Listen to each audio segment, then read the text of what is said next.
asalaamaaleykum àdduna asalaamaaleykum waa Sénégal di amaat contentement bu baax a baax di leen dalal ci seen première numéro seen environnement tey nag ma amoon contentement bu baax a baax ñëw fii ci Yaraax précisément Montagne 5 ginnaaw état bu Sénégal daal di defoon xaalis bu baree bari ci li nga xam ne mooy ñu daal di fexe ba li nga xam ne mooy baie de Hann bi nekk ci anam yu mucc ay waxtaanee lépp loo xam ni da ngeen ko doon gis à travers les médias à travers les télévisions te li nga xam ne mooy baie de Hann bi ku nekk xam nañ ni pollution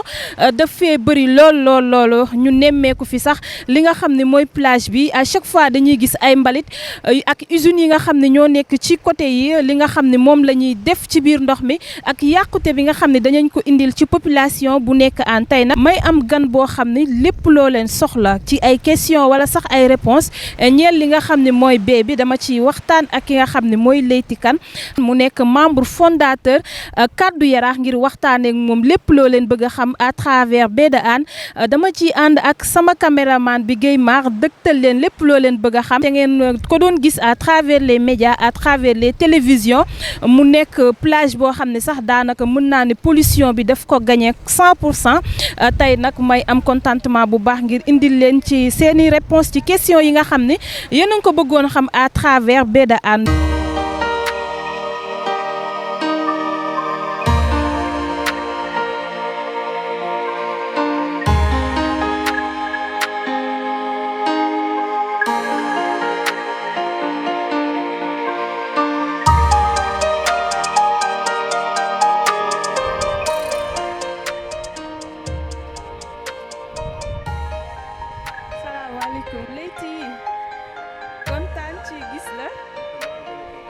ci jàmm bu baax tey dama laa seet si de tey maa ngi Yaraax. tey kontaan naa ci seet si bi nga seet si trop vraiment kontaan naa si trop quoi. waaw tey nag dañoo bëggoon waxtaan ñu gis ni que sax fi nga xam ne mooy baie de Hann ñi nga xam ne ñooy askan wi yeewoo Yaraax dañoo yàgg a jooytu li nga xam ne mooy environnement bi ni mu mel ñu gis ni que sax plage bi dafa am pollution bu baree bare laataa ñuy dugg ci waxtaan bi sax sama première question dama bëgg nga dikk ak ñun ci historique baie de Hann d'abord. waaw jërëjëf Amina kontaan naa ci question bi trop dina ma neex pour moom mun ci expliquer parce que Yaraax melul woon nii au temps Yaraax dafa nekkoon dëkk bi nga xam ne si ne dëkku mool la dëkku nappkat la léegi mbedd yi dafa xatoon amoon suuf géej gi tamit aussi naatoon amoon bëri woon jën mais ak situation bii di évoluer muy dox ba nga xam ne si ne léegi jën dafa ñàkk ci géej gi parce que géej gi dafa polluer pollution boobu moo indi tey projet baie de Hann bi egsi bay defar dëkk bi nii nga gis changement bii nga gis nii mais bu njëkk ba géej gi dafa amoon da nga doon napp nii rek ngay teg rek def sa mbaal nga am ay jën pendant 3 jours mbaal mi rëng ni ñu koy waxee fii pendant 3 jours muy am ay jën ñuy dem ak a ñëw mais léegi te loolu yëpp amatu fi tey parce que géej gi pollué na pollution bi nag dafa am ci ay boor yu bëri yu mu ñëwee pollution bi ñëw na ci benn bi nga xam si ne industrie yu fi nekk ci lañ bokk ñoom ñoo ëpp lu ñu def que population yi mais quand même tam population yi tamit def nañu parce que ñoom it seen ndox ak seen i mbalit dañ koy tuur si géej gi loolu yëpp tam luy polluer géej bi tam daf cee bokk. léegi lépp nag bi nga xam si ne am na biñ ci toogee di ci waxtaan dañ ne nañu sàmm géej gi naka lañ koy sàmmee mooy nañu fexe ba géej gi kenn dootu fi def te mbalit kenn dootu fi tuurati ndox mu bon bu ñu ñëwee tam am na ay projets yu bëri yi nga xam ne si ne am na fi ñoom ñu ngi siy liggéey. ànd ko ak acteurs yëpp yi nga xam ne si ne ñoo nekk fii Yaraax ñun nag bokk nañ ci li nga xam ne si ne ñun dañ koo xeex pour que ñu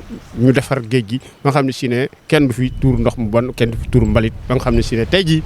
jafe-jafe yi moo li am parce que bala ñoo am jën nañ dem ba ay Guinée Bissau te loolu daa sori te loolu daa metti essence bi ñu fay def loolu yëpp ay jafe-jafe la ci dëkk bi tey fii ñu toll nii. mais bu fekkee population bi defar moom moo leen tax a jóg te tout à l'heure ci sa biir yi wax gis nañ ni sax sànq maa ngi taxaw fee ci plage bi côté bee maa ngi gis sax déjà am na ñoo xam ne dañuy jël seen mbalit yi ak saleté yi di ko tuur ci biir géej gi te loolu te comme yéen defar moo leen tax a jóg ak yéen ñi nga xam ne ay acteurs ngeen en tant que yéen porteur de voix yéen message de sensibilisation ngeen di wax askan wi bu fekkee defar rek moom moo leen tax a jóg. waaw ñun defar rek moom moo ñu tax a jóg dañuy sensibiliser population bi ci. ni nga xam ne si ne noonu la ñu war a def ba duñu polluer géej gi maanaam fexe ba ndox soo koy tuur nga segg ko bu mu ànd ak mbalit mais loolu nag après fan lañ koy def oto mbalit bi mi ngi fi moom mooy war a jaar pour jël mbalit mi ndox mi aussi tamit buñ koy tuur ñu xam parce que ñun liñ fiy tuur bëriwul mais usines yi ñoo ëpp lu ñuy def lu bon ndox mu bon ci biir dëkk bi ñun nag dañoo nekk benn groupe bu ñuy wax théâtre forum bu tudd Kaddu Yarax nga xam si ne day sensibiliser population bi ci lépp li nga xam ne si ne dañuy fexe pour ñu sàmm suñu géej gi bañ mu yàqu sàmmoo ci tamit suñu jën yi nga xam ne si ne moo fi daan am léegi fi mu nekk ni jën amatu fi te bu njëkk ba jën amoon na fi beneen bi si topp mooy dañuy fexe ba projet yi comme ni ñu ko waxee ñu am ci dëkk bi pour ñu mën a jàppale nit ñi ñun Kaddu Yarax bokkoon nañ benn consortium bi nga xam ne si ne dañ doon xeex parce que bu njëkk bi dëkk yi quartier bi wala dëkk bi amuloon ay toilettes ci biir kër gi mais fexe nañ ba toilette am ci biir kër yi ñu def benn réseau bi nga xam ne si ne peut-être réseau bi doxul mais quand même fexoon nañ ba population yi gis ci seen bopp mais lépp pour defar Bédane bi moom moo taxoon a jóg. bi loolu weesoo aussi am na benn projet bu fi ñëw bi nga xam si ne moom la ñuy wax dépollution Bédane bi mu ngi nii gis nga fu mu toll ni tey vraiment yàlla def na ba egsi nañ ba fii mais c'est très compliqué pour population bi ak usines yi ñun ne lépp lu ñu mën def pour sensibiliser ñu ngi ci mosuñu ko bàyyi te ñu ngi ciy continuer ba tey. ñu gis ni que sax xale yi géej rek la ñu xam ndax yéen géej bii ngeen am xale yi ku ci jógee ci kër gi day daw dugg ci biir ndox mi est-ce que tamit li nga xam ne mooy saleté yi nga xam ne moom la ñuy def ci biir ndox mi di ci tuur mbalit yi walla ndox yi nga xam ne dañoo usé est-ce que baax na ci li nga xam ne mooy santé seen doom yi yeewoo fi. waaw loolu tamit aussi jafe-jafe la bu mag mais loolu mënuñ ci dara am na ay jafe-jafe ci lii parce que tey jii ñoom suñu doom yi kenn mënu leen tere ñu dugg ci géej gi il faut ñu dugg. suñu duggee nag léegi nag li nga xam ne si ne moom mooy fi am yenn saa yi bon xale yi du ñàkk ne dañuy am ay feebar mënuñu si dara mais nag xeex li ñu mën moom mooy fexe ba sensibiliser population bi fexe ba sensibiliser autorités yi pour que ñu fexe ñu dépolluer fii loolu moom mooy suñu liggéey mais xale yi yaa ngi gën a gis nii xale yi dañuy dugg si géej gi kenn mënu si dara am na ay mag sax yu dugg si géej gi kenn mënu si dara mais loolu yëpp te xam nañ ne am na ay danger mais nag lan lañ ci mën fexe ñu changer nag dundin bi ou changer taxawaay bi ou changer fexe ba nga xam ne si ne moom mooy géej gi ñu def ci liñ ci war a def muy ñun population bi ak entreprise yi nga xam ne si ne ñoom ñoo fiy dugal lu bon ci biir géej gi bokk na si port bokk na si Rufisque Bargny parce que daa mel ni mbalit moom yëpp di ñëw fii lay ñëw si biir Yarax boo gisee plage bi gis nga ko ni mbalit mi yëpp parce que fii nii poche la def gis nga bee bi nu mu bindoo nii léegi poche la mbalit miy jógee Rufisque bii jógee Bargny lépp day ñëw fii léegi day ñëw fii gis nga ni mu bindoo nii rond bu mu def nii moom mooy indi que ne poste léegi donc mbalit moom yëpp fi lay dajee léegi su dajee fii moom moo tax ba nga gis mbalit mi yëpp boru géej yëpp mbalit mi yëpp fi la génnee loolu tam aussi ay mbir la ci ñun léegi nag projet yi ñu fi waxoon yëpp bëri na parce que déggoon naa sax ñu wax ne benn projet bi nga xam si dañuy def benn grillage maanaam mbalit mi su ñëwee fële gi segg ko affaire yooyu mais tout xam nga rek loolu tamit ay peut-être ay wax la woon ay xaw ma ay lan mun naa nekk wala munul nekk loolu man nekkuma technicien wala fooruma si côté boobu man si côté bi ma foor mooy sensibiliser population yi wax leen ne leen kat attention nañ leen waxtaan ci li nga xam ne si ne moom moo fi xew nañ leen waxtaan ci li nga xam ne si ne moom mooy yàq suñu géej gi bu ko defee ñu mën a trouver ay solution loolu moom mooy suñu rôle ci taxawaay ci mbir mi. gisoon nañ ni sax état bu Sénégal dugaloon na ci loxoom projet bi def ci xaalis bu baree bari projet boobu fan la tollu jamono ji. waaw projet boobu mi ngi nii projet baa ngi nii dem moo indi bokk na ci restructuration bi bokk na ci jaatalaat mbedd yi bokk na ci def tëlëri karo yi mais des na aussi benn projet bi nga xam ne si ne moom mooy yóbbu ndox mi nag moom la ñuy wax pour dépollution Bédane bi dafa bokk ay Tëngéej Caaro yëpp dañ cee bokk. am na problème projet bi mënu ma wax nag xaw ma réellement lan moo ko bloqué am na benn partie bi nga xam si ne waa Caaro yi ñoo ko bloqué woon parce que d'accord ñu woon ci kii bi principe yi ak yooyu tout ça loolu nag xaw ma nag naka lañ koy mën a waxtaanee ba trouver solution ba nga xam ne si ne dinañ fexe ba li ñu bëgg a def si dépollution Bédane bi ñu def ko ci. mais quand même je pense que avancé na bu baax a baax quoi vraiment loolu tam aussi lu am solo la si xeex pollution bi nekk si Bédane loolu am na ci solo mais il faut que ñu trouver xaw ma alternative la wala xaw ma lan li nga xam ne si ne moom la ñuy def pour que ñu trouver mbalit mi naka lañ koy gérer wala naka lañ koy yóbboo ndox mi naka lañ koy gérer ak naka lañ koy yóbboo yooyu yëpp daa nekk si mbir moo xam ne si ne suñu liggéey la ñun ñëpp muy état Sénégal ak population Sénégal parce que bu naa wax ne population Yarax population Thiaroye population Mbao population Tëngéej population Dalifort ñun ñi nga xam ne si ne ñoo seq Bédane ñu mun a def loolu pour mu mun ñu si génne yan jafe-jafe la mool yi di am gis naa ne sax gaal yi ñu ngi fii taxaw dañoo dem nappi ba ñëw wala est-ce que ñi nga xam ne ñooy mool yi parfois dinañ am ay jafe-jafe bu ñu bëggee am jën ci géej gi ndax fu salte di nekk yaakaar naa ni jën yi duñ fa mën a toog sax ba fay li nga xam ne di fa reproduire. li nga wax lu am solo la parce que loolu moom moo indi tey jii géej gi amatul jën parce que pollution bi am si géej gi day dàq jën yi loolu moo tax ba jën yi dañoo daw fi mu nekk nii mool yi gis nga leen bala ñoo day nappi ay fii ba Guinée Bissau Mauritanie te loolu daa sori plus essence bi ñuy lakk pour dem foofu loolu tam aussi daa sori kon donc loolu ay jafe-jafe la nga xam ne si ne moom moo tënk mool yi nga xam ne si ne tey am fi jën dafa jafe.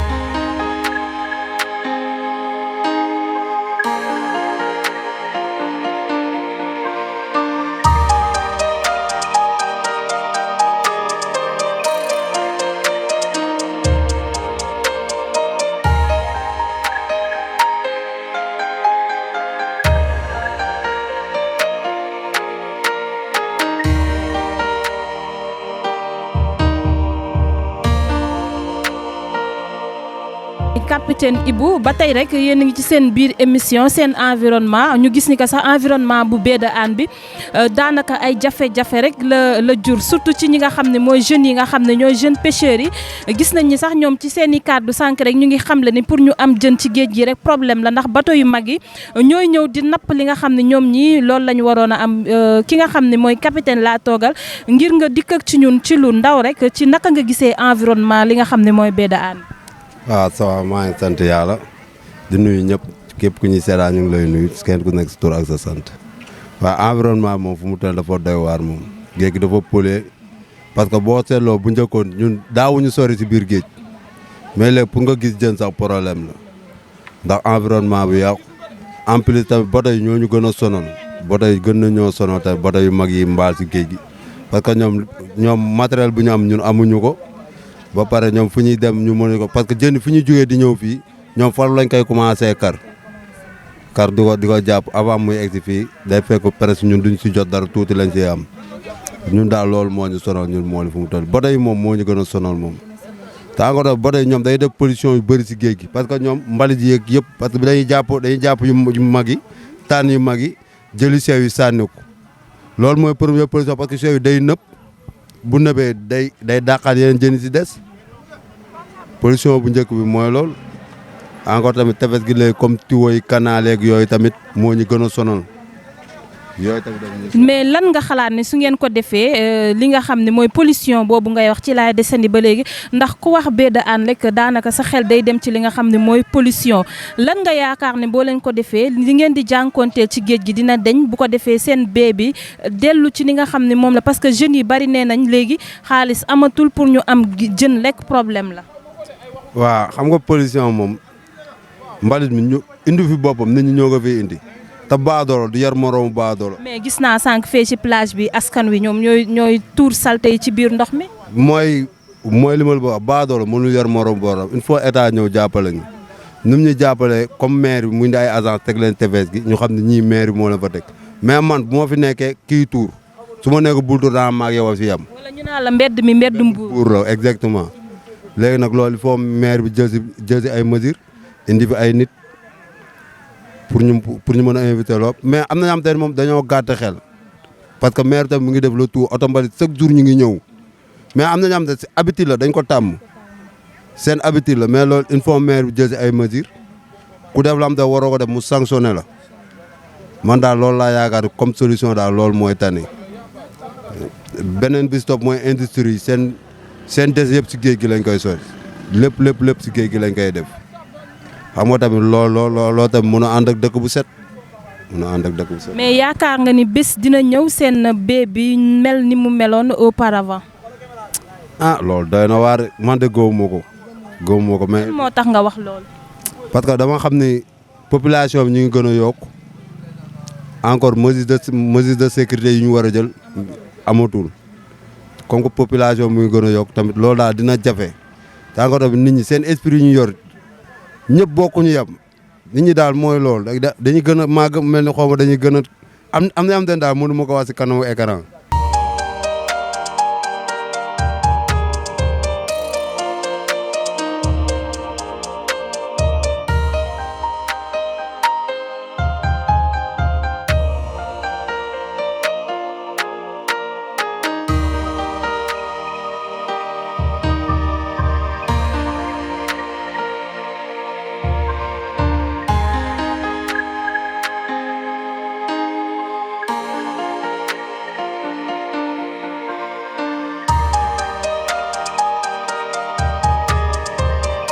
mais fi mu nekk nii moom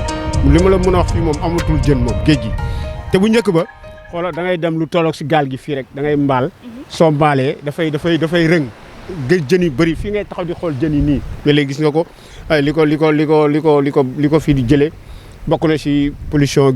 mi nga xam ne si ne moo am si ndox mi géej gi ni mu bindoo nga xool tamit aussi bateau yi ni ñu bindoo tout ça yooyu yëpp ay facteur la li nga xam ne si ne tey dàq na jën yi ba nga xam ne si ne loolu moo lay am ay jafe-jafe. ban rôle la état joué ci saleté bi est-ce que parfois ñi nga xam ne ñooy oto mbalit yi ramasser mbalit yi dañuy ñëw fii ñoo koy dindi wala yéen population bi yéenay dajale mbalit bi bu oto bi ñëwee mën ko ramasser. mbalit yi ñaar la dafa am ñi nga xam ne si ne ci kër yi la yooyu oto mbalit bi day jaar pour jël ko mais am na yenn yi nga xam si ne par exemple ñi nga xam ne si ne dañoo dëkk si booru géej gi yenn saa yi ñoom dañuy tourne seen mbalit tamit aussi bu ñu waxantee dëgg rek te yàlla tax beneen bi état Sénégal tegoon na fi benn projet bi nga xam ne si ne seen environnement la moom moo doon bale plage yi yëpp géej gi yëpp moo doon bale mbalit yi jël si ay te amoon na solo mais projet bi après ci nu mu jeexee bon mënoo xam daal ak situation bi ak politique bi loolu moom moo tax man mënu ma ci wax tamit foofu naka la projet bi jeexee ak naka la projet bi tuddee mais amoon na solo ba nga xam ne si ne dañ doon nettoyer géej gi di ko bale boobu temps daal daaw fi gis saleté bi yëpp temps yi géej bi yëpp delluwaatoon di weex tàll ba tey gis nga ko nii yëpp saleté la mënuñ ci dara mais beneen mbalit bi nag camion yi moom moo koy jël si kër yi day jaal si pour ramasser leen loolu tam aussi lu am solo la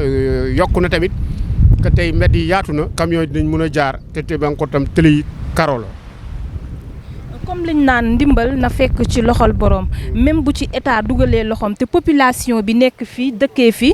gis nañ ni sax ñoom ñoo fiy tuur mbaliti ñoom ñoo fiy tuur ndox yu boni même bu ci état defee loxoom te yéen population bi dimbali woo leen seen bopp yaakaar nga ni kañ la bee bi di def normalement comme fii ville touristique la alors que tubaab bi sax daanaka lii moo leen di neex bu ñu ñëwee gis plage bi mel ni du ñu sawar te loolu day wàññi bu baax a baax ci koom-koom fi nga xam ne mooy Yaraax. li nga xam ne Amina dëgg la mais nag loolu tam problème la. parce que nit ñi bëri léegi waa Yaraax dañuy yaakaar ne ñun dañuy yëkkati parce que comme ni nga ko waxee nga ni parce que pour tourisme léegi soo waxee loolu dafay indi pour man jiixi jaax si boppu Yaraaxwaay loolu moo tax question boobu des fois du ma si bëgg di waxtaan parce que nit ñi dañoo yaakaar ne peut-être bu yàggee dañ leen fiy jëlee parce que pour def ko ville touristique loolu man mënu ma si wax dara parce que xaw ma si dara mais ñun ci suñu bopp ñun ñoo war a conscient que ne ñun ay nit lañu am nañu xel dañuy xalaat. war nañu xam lu baax war nañu xam lu bon naka lañ koy defee parce que ñu xool ne war nañu fay tuur mbalit ci géej gi ñu xam ne war ñu fay tuur mbalit ci géej gi ñu ut peut-être xaw ma kan moo koy def état moo koy def yenn yi ay possibilité wala ay je ne sais pas xaw ma naka lañ koy def ba nga xam si ne ku am sa mbalit mun nga xaar oto bi mun ko fi teg nga xaar oto bi ba mu ñëw nga jël ko nga yóbbu ko si oto bi tam loolu ay solution la ndox mi tamit aussi comme ni ñu koy waxee ñu ngi def ay projet canalisation eaux usées yi loolu tamit aussi ñu fexe ba mu mat ba mu ñàng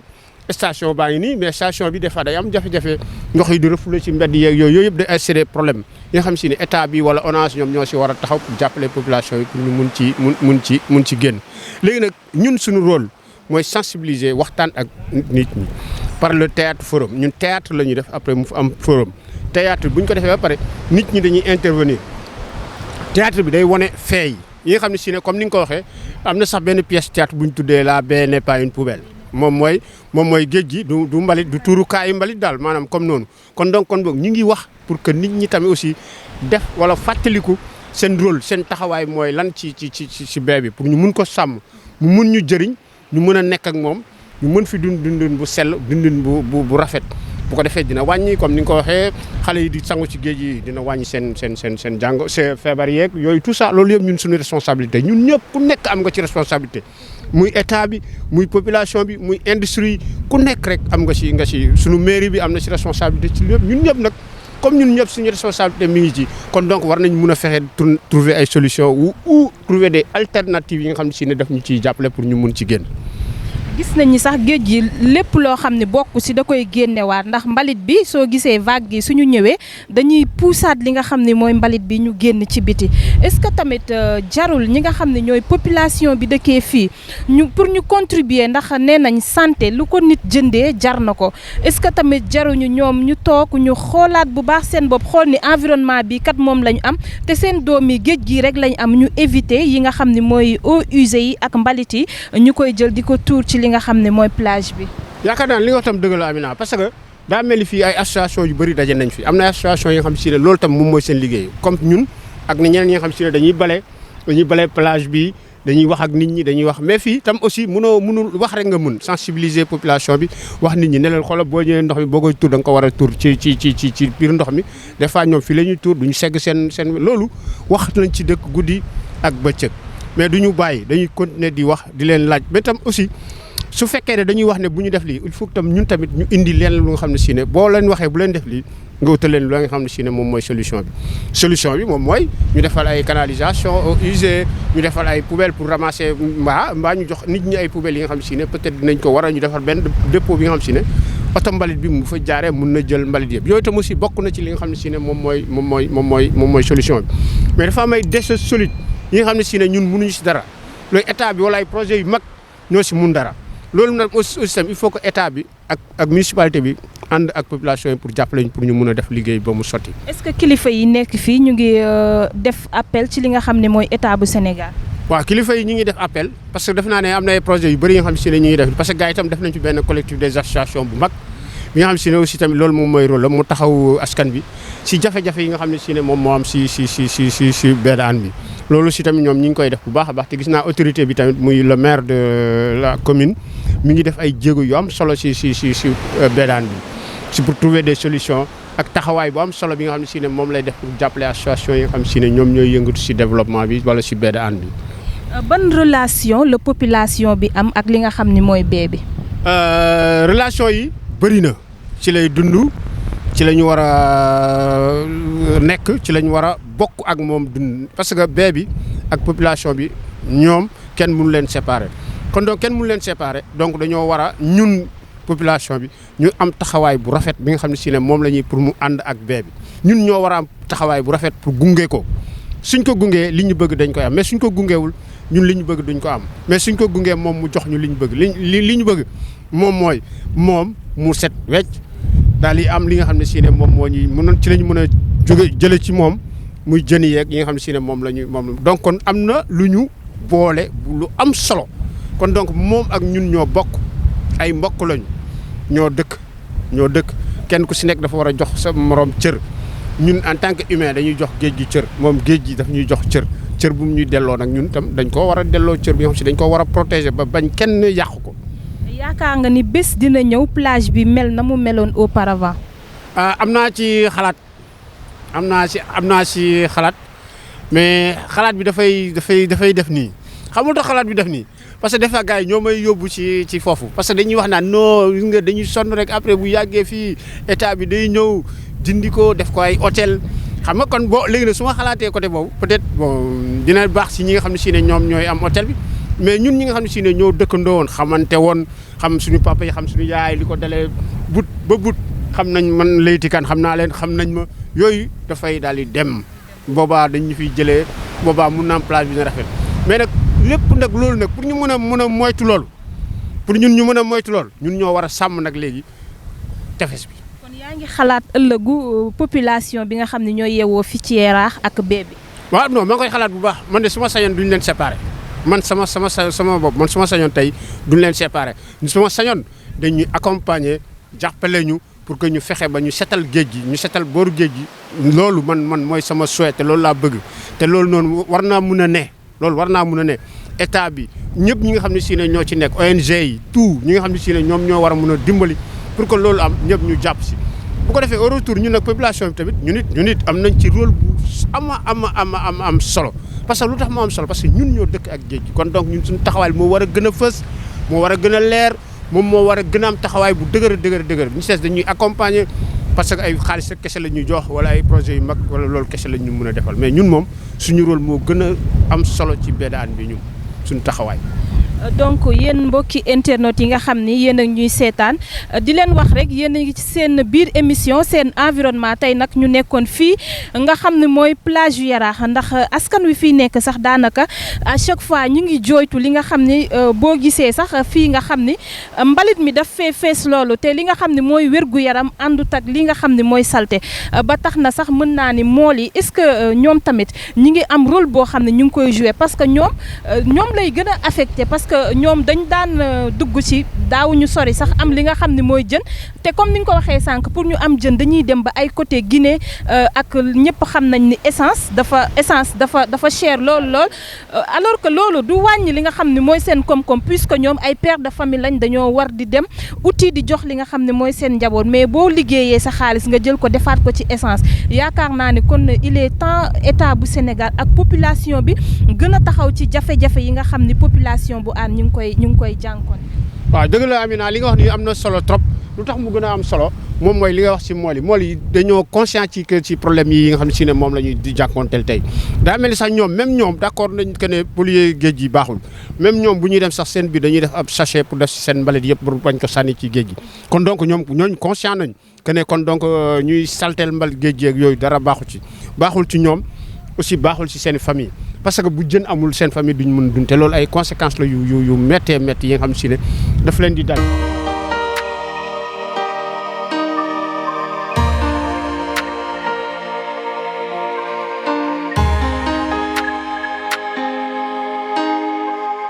une semaine nga nii demuñu géej ndax géej dafa ngelaw quoi waaw. géej gi ngelaw nañu gis ni que sax pour seen côté yi pour ngeen am fi jën lekk problème bu mag a mag la gis nañ ni sax sànq bi ñu jógee fële nga xam ne mooy plage bi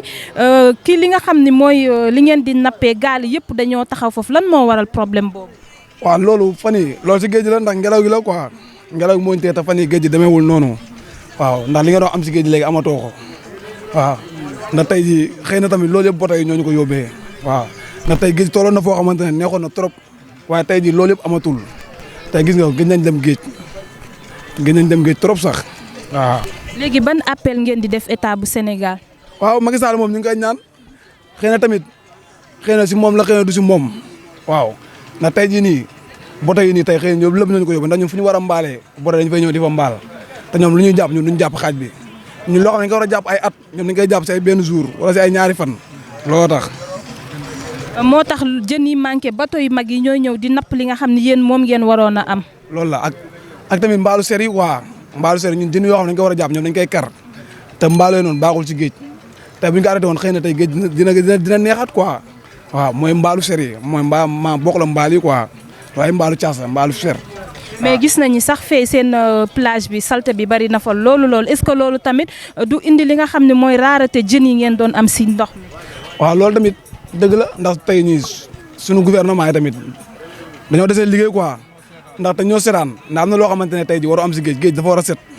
ndax boo demee si yenn quartier yi da ngay gis nu ñu mel dañoo set wicc te ñun yaraax lañ am mooy suñu lépp te tey bu ñu seyoon ñu jàppale ñu tey ji géej gi ñu toppatoo ko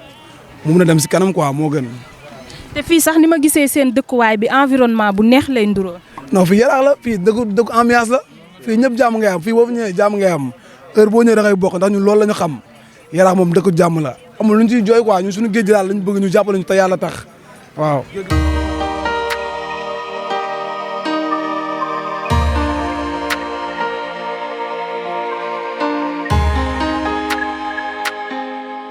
en plus léegi day obligé yow sinon nga dem gétti wala nga dem mbaal fi la tournée da ngay changé fii am na ñoo xam si dañoo jóge fii dem Kayar wala ñu dem Casamance wala ñu dem Saint-Louis pour napp parce que jën amatul si côté bi te loolu yëpp ay jafe-jafe la te vraiment xam nga nag naka la ñuy war a mun a def wala naka la ñuy war a mun a trouver ay solution ba loolu ñu saafara ko loolu nag mooy suñu taxawaay ñun ñëpp ñun ñi nga xam si ne ñooy association développement yi nekk Yarax fii loolu moom mooy solo loolu moo tax bëri na fi nag ay association yu bëri yu fi nekk di ko xeex di taxaw bee bi di taxaw aussi population yi pour que ñu dem ci condition yu gën a yoo xam si daf ñuy améliorer dafay fexe ba suñu cadre de vie bi itam changé ba ñu mun a nekk ci jàmm. est-ce que parfois ñu gis nañ ni sax gaal yi dañoo taxaw dañoo dem nappi ji ba ñëw wala sax yenn saa dina leen arrivé ñu dem ci géej gi du ñu am jën ñu wàññeekuwaat ak i loxe kase. waaw loolu sax day am tam dafa am période yi nga xam ne si ne yii ay gaalu ngëd lañ dañuy napp yenn fi la tournée la dina am temps tam dañuy dem duñu am mais suñu akkee amuñu jën loolu moo leen di pousser des fois comme fi la tournée yi ñu déplacé wu dem ba Joal wala ñu dem ba Saint-Louis comme noonu quoi di déplacé wu di xool fu jën bi am pour ñu mun koo napp ñi nga xam ne si ne dañuy géej ci nag dañuy dem ci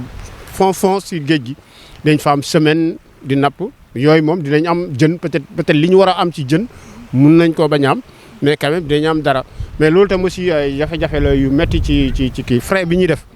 pour ñu dem nappi au retour duñ ko am te loolu soo ko defee 2-3 fois rek da lay xaw a sonal. dañuy gis ni sax parfois mool yi dañuy am problème ndax bu ñu déplacé woo jóge ci seen gox dem ci beneen gox di fa ut yi ay jën parfois dañuy gis ñu leen di teg li nga xam ne mooy ay coono yu méttee métti temps yële passé rek am na nappkat yoo xam ne sax lu ci bari sax loolu mooy waral nappkat yi di réer ci biir géej gi ndax bu ñu mënta am jën fi nga xam ne mooy seen gox dañuy obligé dem ci yeneen dëkkuwaayu jàmbur yi te loolu mën na leen a jural li nga xam ne mooy ay jafe-jafe. waaw loolu tam aussi am na dafa am ay zones yi nga xam si ne ci géej yi dañuy tere ku fa napp parce que dañuy bàyyi pour jën yi ñu am fa doom ñu reproduire pour mu gën a yaatu loolu tam aussi ay jafe-jafe la ci ñoom mais loolu tam aussi ay technique la beneen bi si topp dafa aussi dafa am ay produits yoo xam si dañ leen koy tere pour ñu napp ko loolu tam aussi lu am solo la ci liggéey bi nga xam ne si ne ñoom moom la ñuy def loolu moom moo tax ñoom dañoo am ay jafe-jafe ci liggéey bi nga xam si ne moom la ñuy def parce que dafa am ay zones yoo xam ne si ne dañ naan kenn du fu napp parce que dañuy bàyyi pour jën yi reproduire pour ñu mën a am nag partie yi nga xam ne si ne dañ leen di tere jën yi ngeen di napp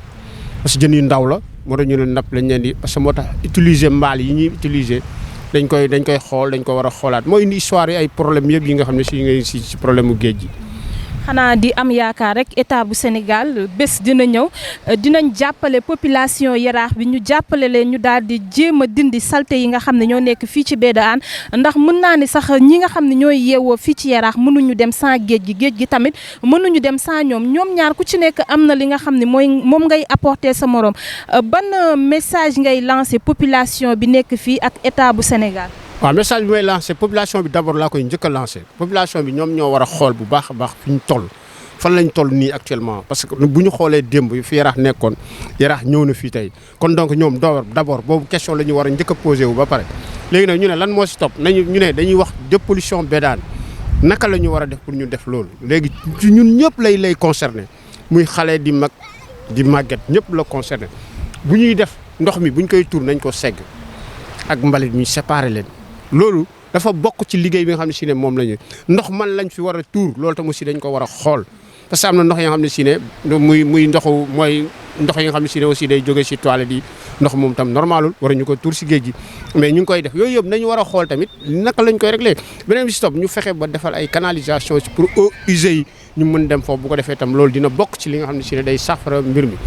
beneen bi si topp moom mooy état bi tam ay projet yëpp yi nga xam si ne am na ko pour mu def dépollution baie de Hann bi na si taxaw pour tamit eggali ko wala mu mottali ko ba mu mat pour mu mun ñu sauver ci situation bii nga xam ne si ne moom la ñu nekk mais waaye waa Yaraax yëpp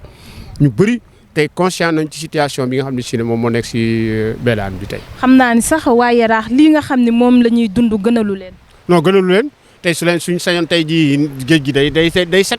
parce que ñoom ñoo ma dëkk comme ni ma la ko waxee xale yi fi la ñuy sangoo mag ñi fi la ñuy sangoo kon donc tey jii suñ sañoon day set wecc xam ne si ne da ngay génn nga sangu nga dem tey jii am na ñi nga xam ne si ne sama classe yi bañ fi gëjee sangu mënu ma la wax kañ la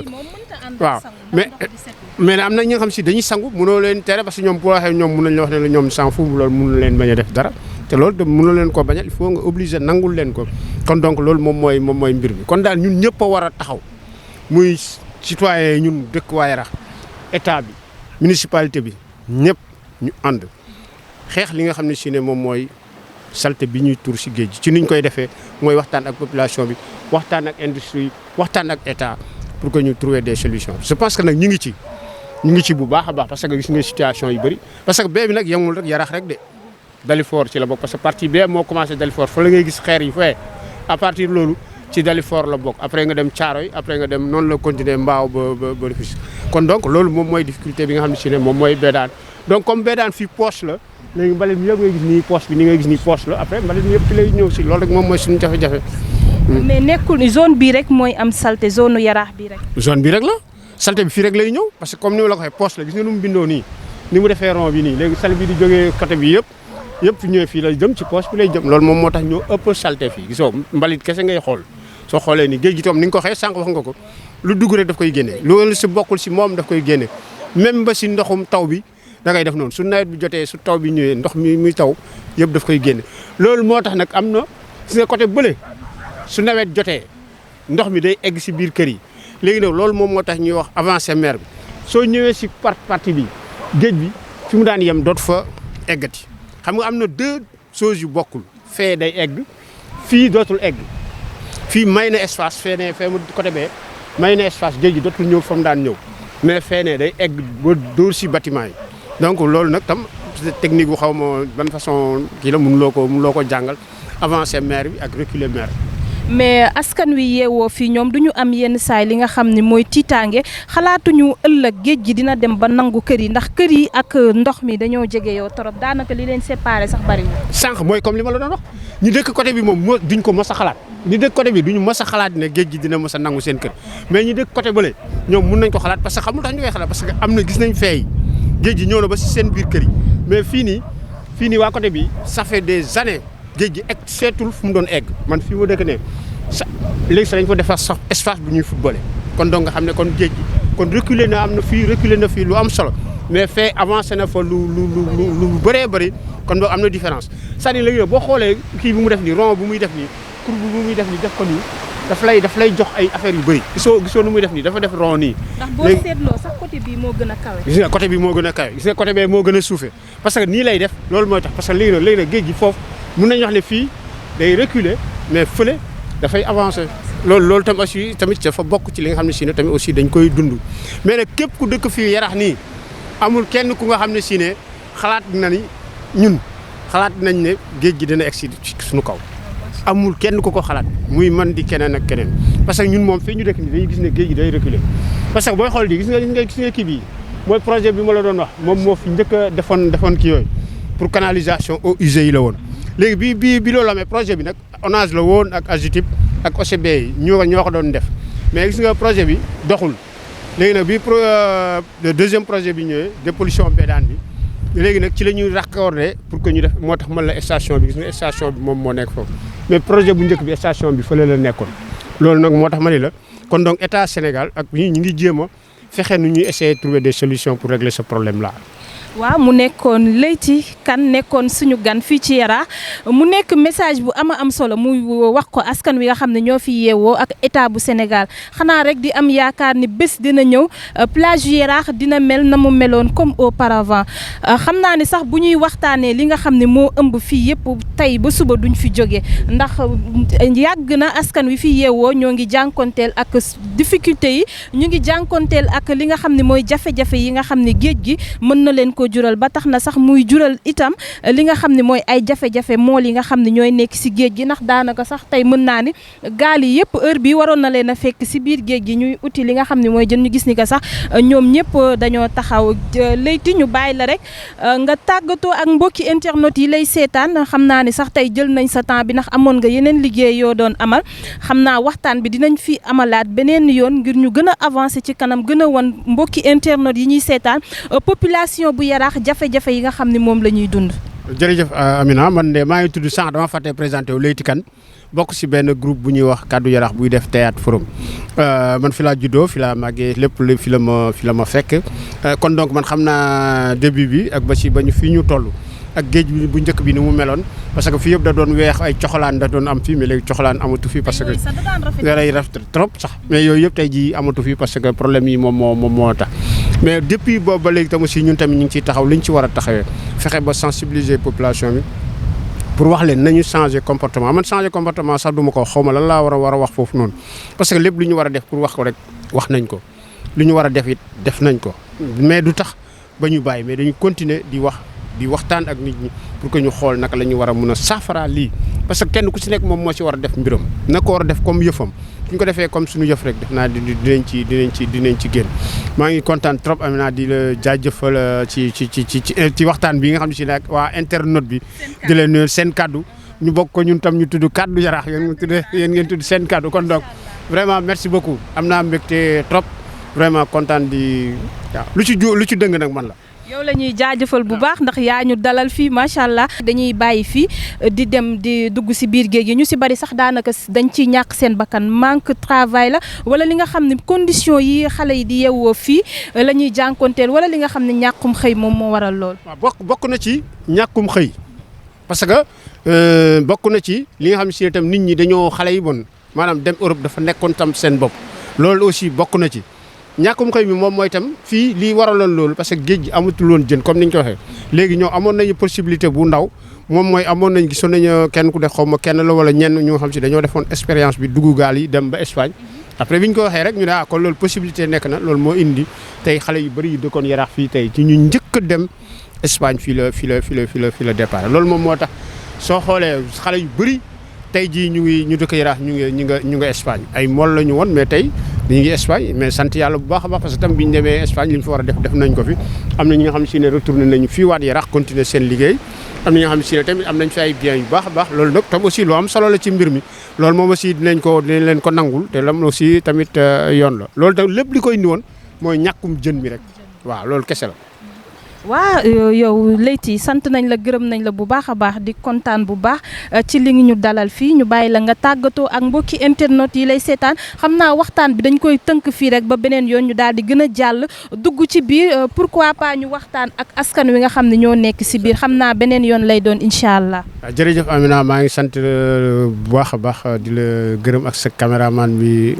Jéemar di ko sant aussi bu baax a baax ci liggéey bi te liggéey bi aussi am na solo. di jaajëfal internet yi nga xam si ne ñoom ñoo ñuy suivre ci kaddu seen kaddu voilà ñu ma leen ci remercier bu baax a baax di am mbégte di la joxaat comme ni nga ko waxee rek beneen yoon boo ñëwee tamit ñu gën a mën a waxtaan si yeneen thématique parce que ñun tam aussi loolu moom mooy suñu liggéey waaw man maa ngi nii daal saa boo soxlaa rek ci ay question rek boo ñëwee incha allah. macha allah kontaan naa bu baax a baax kontaan naa. voilà mbokki internet yéen ñi doon seetaan mu nekkoon seen première émission seen environnement